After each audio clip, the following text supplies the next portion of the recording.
नमस्कार मंडळी. इथे भार्गवी आणि आम्ही सगळे आलो होतो भार्गवीच्या मावशीच्या लग्नाला. इथे जुन्नर तालुक्यात एक वडजमध्ये खंडोबाचं मंदिर आहे. त्या मंदिरात मग दर्शनासाठी गेलो, म्हणजे तिथेच होतं मंदिर. मग इथे भार्गवी आली दर्शनासाठी. इथे पाहिलं तर कासव आहे, त्याच्यावरती म्हणजे फुलं वगैरे हे केलंय नाही का, तर सजावट केली आहे. आणि मग तिथे पाया पडायला सांगितलं. आमच्या भागाबाईने पाया पण पडलं. मग पप्पा तिला सांगत होते की तिथे पुजाऱ्यांच्या पाया पड, पण ती तिच्या ह्याच्यामध्ये दंग होती तर तिने पाया वगैरे नाही पडलं.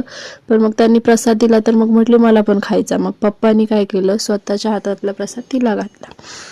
मग तिने खाला. त्यानंतर बाहेर आलो तर म्हटलं अगं डोकं वगैरे विचारून घे, आता आपल्याला लग्नात जायचे. मग कंगवा घेतला पप्पाकडून आणि स्वतःच डोकं विंचरायची शायनं करत करत मस्तपैकी चालत चालत डोकं वेगळं विचारलं. आणि मग म्हणाली चल आता मी तयार आहे, आता जाऊया मावशीच्या लग्नामध्ये.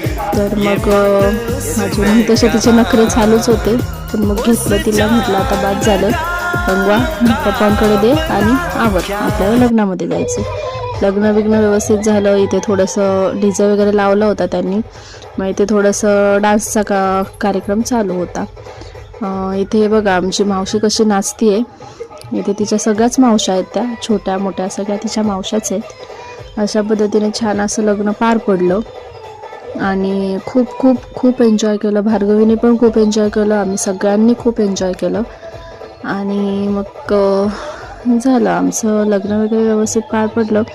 सगळं काही व्यवस्थित झालं. आता म्हटले आता घरी जाऊया. तर म्हटलं अगं थांब, यांचा डान्स तर पूर्ण होऊ देत. इथे बघा ही छोटीशी जी आहे ना, ती तिची मावशीच आहे.